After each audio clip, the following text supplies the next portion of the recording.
नमस्कार व्यूअर्स, आपका स्वागत है रेडियो द्वारका में। आज का जो प्रश्न है वो कुछ मेरे मन की भी जिज्ञासा है। तो प्रभु जी, हमारे घर में ना बहुत साल पहले एक छोटी सी, मतलब 2 दिन का शायद, एक बिल्ली का बच्चा घर में आ गया। कैसे आया हमें भी नहीं पता। तो उसको आया तो हमने थोड़ा दूध पिलाया, तो अब वो धीरे धीरे परिवार के साथ, हाँ मतलब वो इतना छोटा था कि उसको बाहर छोड़ने में हमें लगा कि इसके साथ कुछ वो हो जाएगा। तो अब वो पल गया, वो बड़ा हो गया तो उसका एक ऐसा हो गया कि अब उसको बैठना भी मेरे साथ है। अगर उसको मैं जाऊंगा तो मेरे साथ ही उसको बाहर भी जाना है।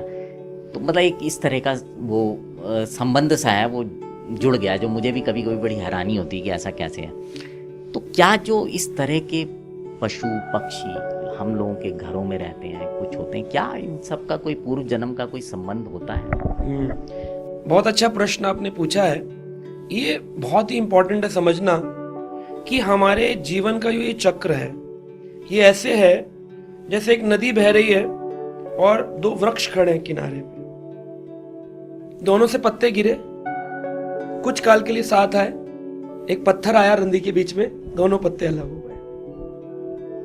होटल में गए, खाना खाने के लिए बैठे, आसपास वाली टेबल पर बातचीत हो जाती है, ठीक है जी, हरे कृष्ण, नमस्ते जी। ऐसे जैसे जैसे अपने अपना मेन्यू मंगाया, अपना अपना खाना खाया, खाना खाने के बाद कोई पूछता भी नहीं, सब अपने अपने घर चले जाते हैं।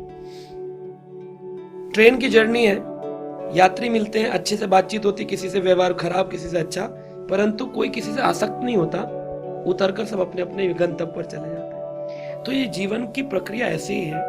बहुत सारे लोग हमें मिलेंगे, हमारे साथ होंगे और वो हमसे अलग भी हो जाएंगे, परंतु क्या हमारा उनसे कोई पूर्व जन्म का कनेक्शन है? हाँ है। मैंने आपसे 100 रुपए लोन ले लिया और मैं सोच रहा था कि मैं आपको रिटर्न करूंगा, लेकिन मेरे मन में लालच आ गया, मैंने नहीं किया। अब कहते हैं किसी का 1 भी रुपया अगर ऋण रह गया तो चुकाने के लिए आना पड़ेगा और दूसरे व्यक्ति को लेने के लिए आना पड़ेगा।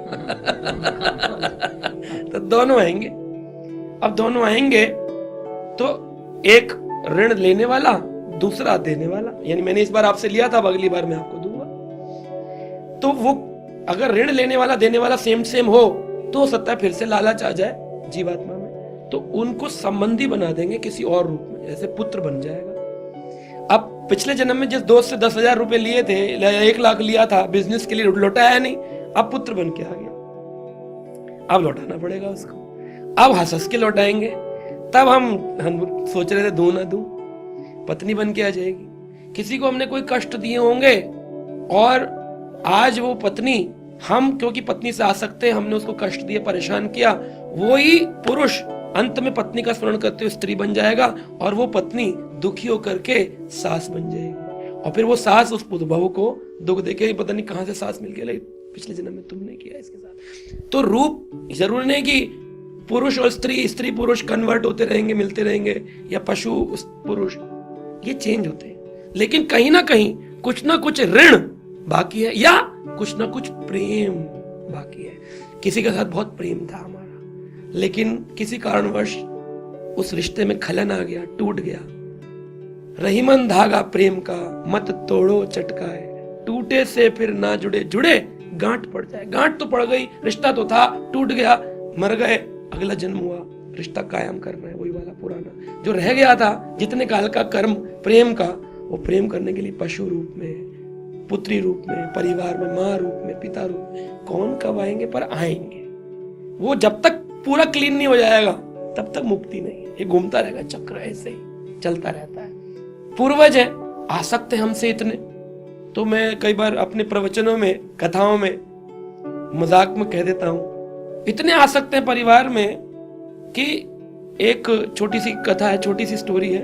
एक व्यक्ति बूढ़ा बुजुर्ग 80 साल का भगवान नाम ले रहा है, जप कर रहा है। नारद जी बोले, भगवान देखो आपके धाम आना चाहता है, आप लेके नहीं आते। नारद जी, भगवान बोले आना ही नहीं चाहता है। बोले, अरे नारद जी बोले देखो जप कर रहा है।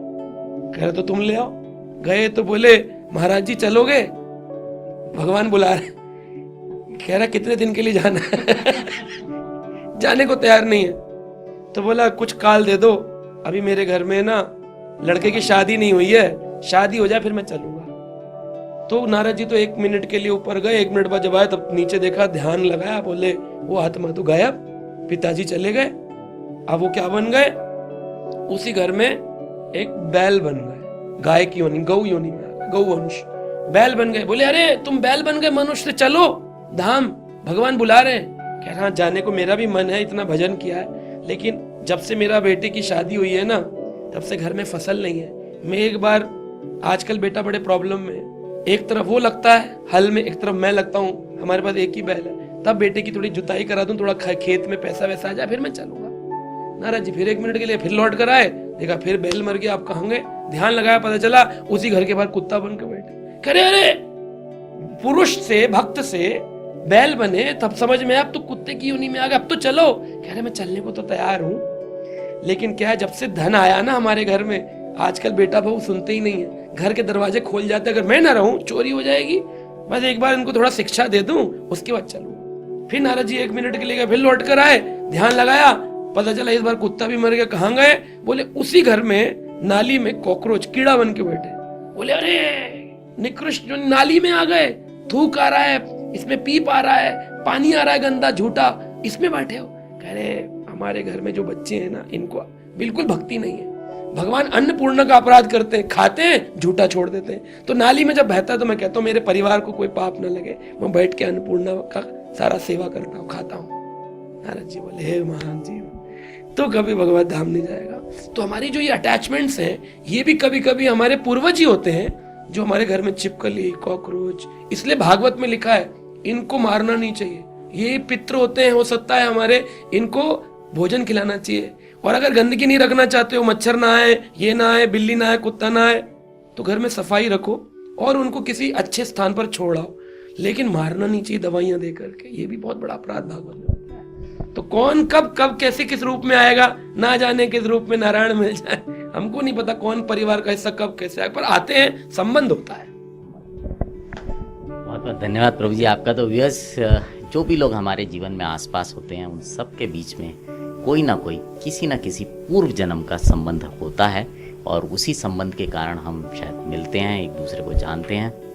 और इसीलिए जब भी मिलिए, सबसे मिलिए, उनसे प्रेम से मिलिए, अच्छे से बात कीजिए, अच्छे से रहिए।